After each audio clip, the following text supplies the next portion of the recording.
Hello and welcome to the Mathmania. 14 July current affair start করছি। আজকে টপিকগুলোর মধ্যে থাকছে হোম মিনিস্ট্রি প্যারামিলিটারি ফোর্স পার্সোনালদের অ্যাপ ব্যান করার আদেশ দিল। ওয়াটারশেড ডেভেলপমেন্ট প্রজেক্টের আন্ডারে 5,000 কোটি টাকা ব্যাংক এবং ফিনান্সিয়াল ইনস্টিটিউশনগুলোকে দেওয়ার কথা ঘোষণা করা হলো। চাবাহার রেল প্রজেক্ট থেকে ইন্ডিয়াকে সরিয়ে দেওয়া হলো। টাইগার বেঙ্গলিনের মতো এনডেঞ্জার্ড স্পিসিসের কমার্শিয়াল ফার্মিং করার কথা ঘোষণা করা হলো। এছাড়া থাকছে সাউথ চায়না সি এবং 9 ডেজ লাইন নিয়ে গুরুত্বপূর্ণ আলোচনা। ওকে বলি, আমার নাম উৎপল মিত্র। আমি এমএসসি করেছি অ্যাপ্লাইড ম্যাথামেটিক্সের রাজাবাজার সায়েন্স কলেজ থেকে। এর আগে আমি স্কুল টিচার ছিলাম, এখন ডব্লিউবিসিএস গ্রুপেতে আছি, ফুড অ্যান্ড সাপ্লাইজ ডিপার্টমেন্টে। ফার্স্ট কোশ্চেন স্টার্ট করছি। The union ministry of home affairs has directed the paramilitary forces to ban a popular app for their personnel and ex serviceman. What is the name of that app? Actually home ministry থেকে একটা guideline এসছে যে home ministry কী বলেছে, paramilitary ফোর্সেসের যারা personal আছেন এবং ex serviceman আছেন তারা যেন একটা পপুলার অ্যাপকে ব্যান করে দেন। এখানে জানতে চাইছে সেই অ্যাপটার নাম কি। আচ্ছা, এখানে আমরা কয়েকটা জিনিস বলে রাখি যে এই প্যারামিলিটারি ফোর্সেস কারা। প্যারামিলিটারি ফোর্সেসকে 2011 অবধি প্যারামিলিটারি ফোর্সেসই বলা হতো, কিন্তু 2011 পর থেকে এই প্যারামিলিটারি ফোর্সেসগুলোকে বলা হয় সেন্ট্রাল আর্মড পুলিশ ফোর্সেস।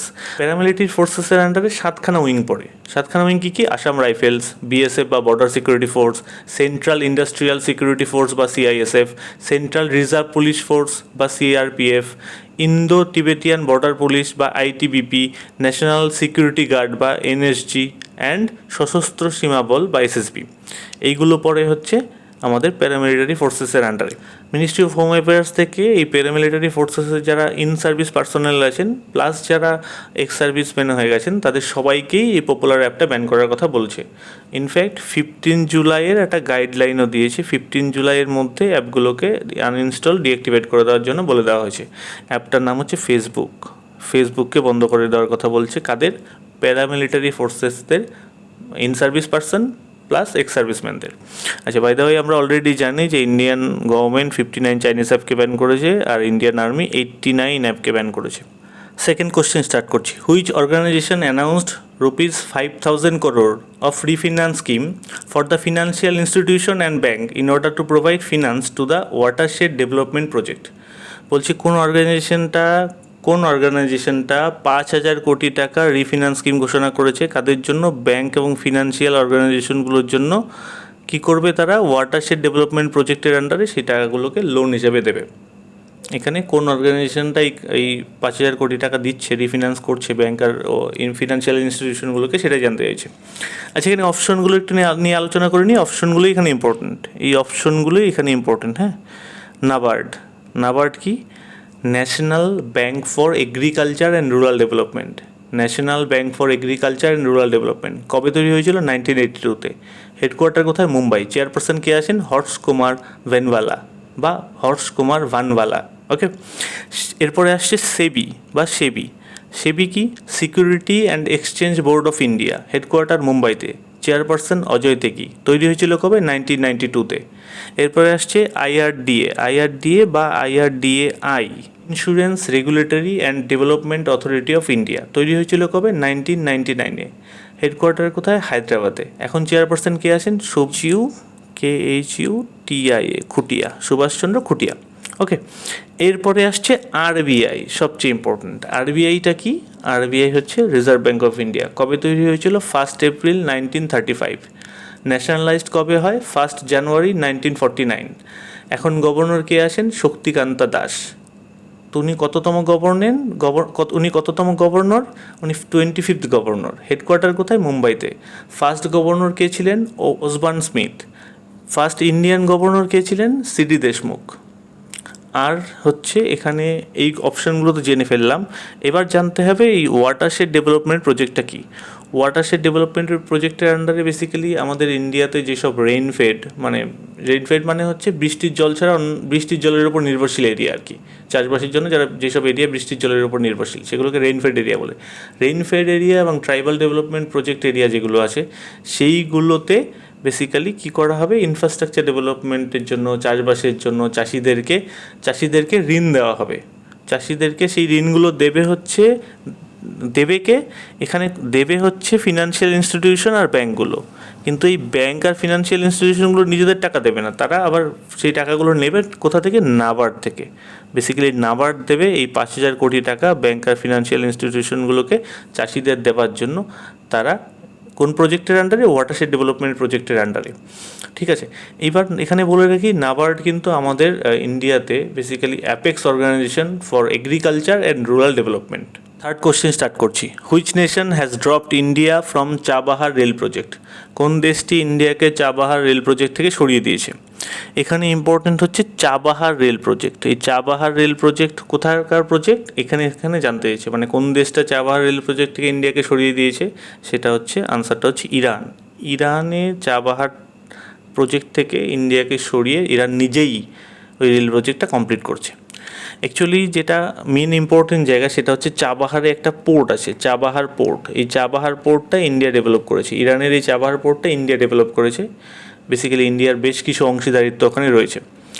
এইবার ইন্ডিয়া যেটা চাইছিল, এই চাবাহার পোর্ট থেকে জাহেদান বলে একটা জায়গা আছে, কোথাকার? ইরানেরই একটা জায়গা, সেই অবধি রেল লাইনে একটা রেল কানেক্টিভিটি তৈরি করার জন্য ইন্ডিয়ান কোম্পানি বরাত পেয়েছিল। কিন্তু সেই প্রজেক্টে দেরি হওয়ার জন্য মানে ইরান নিজেই এখন ওই প্রজেক্টটা কমপ্লিট করছে। ইন্ডিয়ার এরপরে লং টার্মে যে প্ল্যানগুলো আছে সেটা হচ্ছে যে এই চাবাহার যে পোর্টটা আছে সেখান থেকে রেল লাইন দ্বারা জাহেদান হয়ে সোজা আফগানিস্তানকে কানেক্ট করা।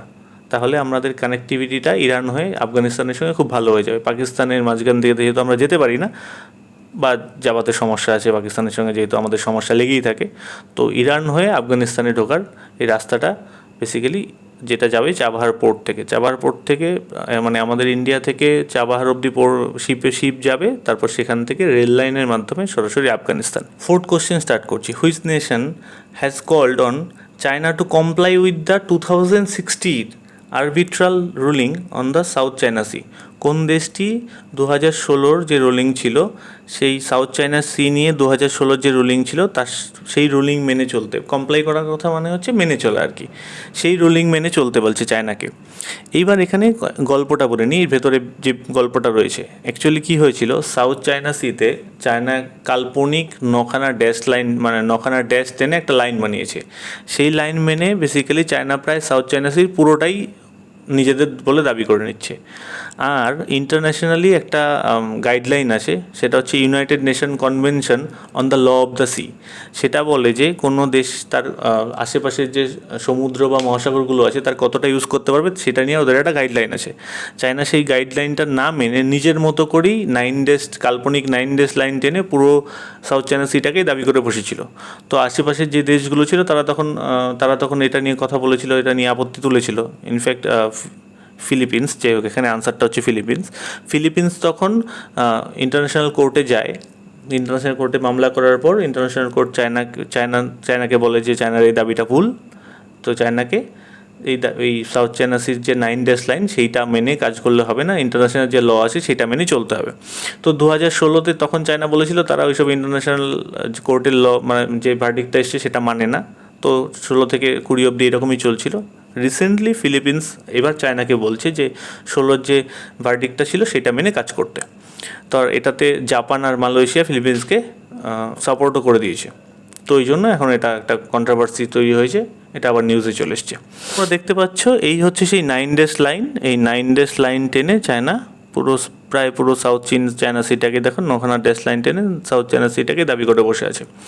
এখানে সাউথ চায়না সির আশেপাশের দেশগুলো এখানে তোমরা দেখতে পাবে, সেখানে হচ্ছে মালয়েশিয়া পড়ছে, ভিয়েতনাম পড়ছে, ব্রুনেই পড়ছে, ফিলিপিন্স পড়ছে। তো অবভিয়াসলি এই হচ্ছে চায়নার ক্লেম, এই লাল রঙের লাইনটা এটা চায়নার ক্লেম। তো অবভিয়াসলি পুরোটাই দাবি করে বসে আছে।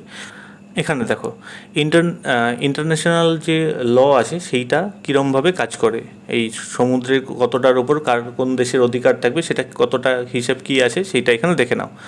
United Nation convention on the law of the sea, UNCLOS। এই UNCLOS তৈরি হয়েছিল, এটা কবে মানে এই যে কনভেনশনটা কবে সাইন হয়েছিল সেটা হচ্ছে 1982-তে। এই কনভেনশন অনুযায়ী যে গাইডলাইনটা আছে সেটা হচ্ছে এখানে ছবিতে দেখতে পাচ্ছ। এই ধরো কোনো একটা দেশের এই হচ্ছে ল্যান্ড, আচ্ছা এই ল্যান্ড থেকে সমুদ্রের নিচে, ল্যান্ডের যে অংশটা সমুদ্রের নিচে থাকে সেটাকে বলে কন্টিনেন্টাল শেলফ। হলো, কন্টিনেন্টাল শেলফ।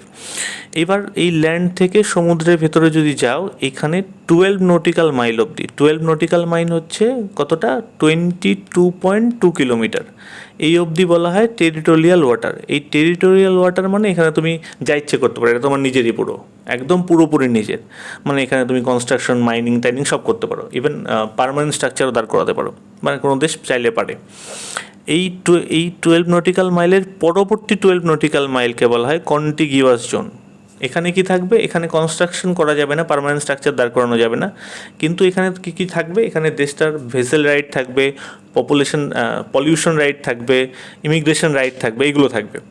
আর এই একদম কোস্ট লাইন থেকে শুরু করে 200 নটিক্যাল মাইল অবধি, 200 নটিক্যাল মাইল হচ্ছে অ্যারাউন্ড 370 কিলোমিটার অবধি, এটাকে বলা হয় এক্সক্লুসিভ ইকোনমিক জোন। এখানে কি করা যাবে, এখানে ফিশিং করা যাবে, মাইনিং করা যাবে। ইনফ্যাক্ট এই পুরো এরিয়া এই অবধি, এই এক্সক্লুসিভ ইকোনমিক জোন অবধি এই দেশটার আইন লাগু হবে, তারপরেই গেলেই চলে যাবে হাই সি বা international water. Fifth question start করছি।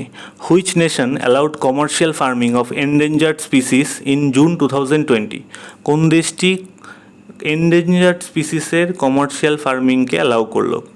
এন্ডেঞ্জার্ড স্পিসিস মানে যেসব প্রাণী, যেসব ওয়াইল্ড লাইফ স্পিসিস অলরেডি মানে খুব কম পরিমাণে আসে, মানে পৃথিবী থেকে প্রায় ধ্বংস হওয়ার মুখে, খুব মানে যাদের যদি কেয়ার না করা হয় বা যাদের রক্ষণাবেক্ষণ না করা হয় পৃথিবী থেকে এক্সটিংক্ট হয়ে যাবে, খুব তাড়াতাড়ি বিলুপ্ত হয়ে যাবে, সেইগুলোকে endangered species. By the way, IUCN এর রেড ডেটা লিস্ট আমরা অলরেডি পড়ে ফেলেছি, সেখানে তোমরা জানো এন্ডেঞ্জার্ড স্পিসিস কী।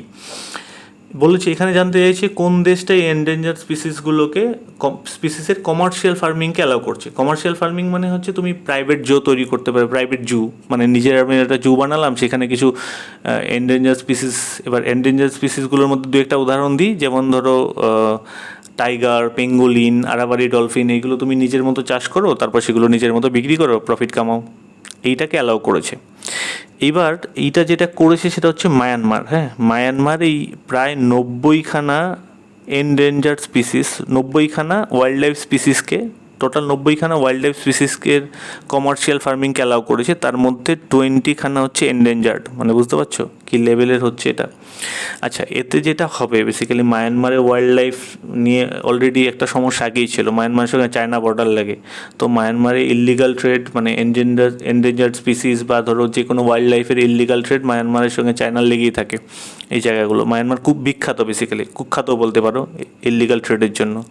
তো এই যে মায়ানমার নতুন একটা ল বানালো যেখানে কমার্শিয়াল ফার্মিংকে অ্যালাউ করে দিল, তাতে পরে এই ইললিগাল যে ওয়াইল্ড লাইফ ট্রেডটা আছে সেটা আরও বাড়বে। এটা নিয়ে WWF অলরেডি মায়ানমারকে ওয়ার্ন করে দিয়েছে। WWF মানে ওয়াইল্ড লাইফ ফান্ড, যেটা তৈরি হয়েছিল 1961-এ, যার হেডকোয়ার্টার হচ্ছে গ্ল্যান্ড, সুইজারল্যান্ডে। তারা ওয়ার্নিংও দিয়ে দিয়েছে, ঠিক আছে। এই যে 20খানা এন্ডেঞ্জার্ড স্পিসিস আছে তার মধ্যে অলরেডি স্পিসিসগুলোর নাম আমরা বলেছি, সেগুলো হচ্ছে টাইগার, পেঙ্গুলিন, আরাবারি ডলফিন, ক্রোকোডাইলের মতো এন্ডেঞ্জার্ড স্পিসিসগুলো এর মধ্যে রয়েছে। আচ্ছা, এখানে মায়ানমার সম্পর্কে দু একটা জিনিস জেনে নিই। মায়ানমারের ক্যাপিটাল হচ্ছে নেপিদা। আর মায়ানমারের এখন প্রেসিডেন্ট কে আছেন? মায়ানমারের এখন প্রেসিডেন্ট আছেন Win Myint. Thank you so much for watching my video. যদি ভালো লাগে লাইক করে দিও, বন্ধুদের সঙ্গে শেয়ার করে নিও, আর যদি পরবর্তী ভিডিওগুলোর নোটিফিকেশান চাও তাহলে সাবস্ক্রাইব বাটনটা অন করে দিও। আর যদি তোমাদের এই ভিডিওগুলোর PDF দরকার হয়, তোমরা টেলিগ্রাম চ্যানেলে যাবে, দ্য ম্যাথ ম্যানিয়া সার্চ করবে, সেখানে যে চ্যানেলটা আসবে সেটাকে জয়েন করে নেবে। আমরা প্রত্যেকটা ভিডিওর PDFগুলো দ্য ম্যাথ ম্যানিয়া টেলিগ্রাম গ্রুপে শেয়ার করে দিই।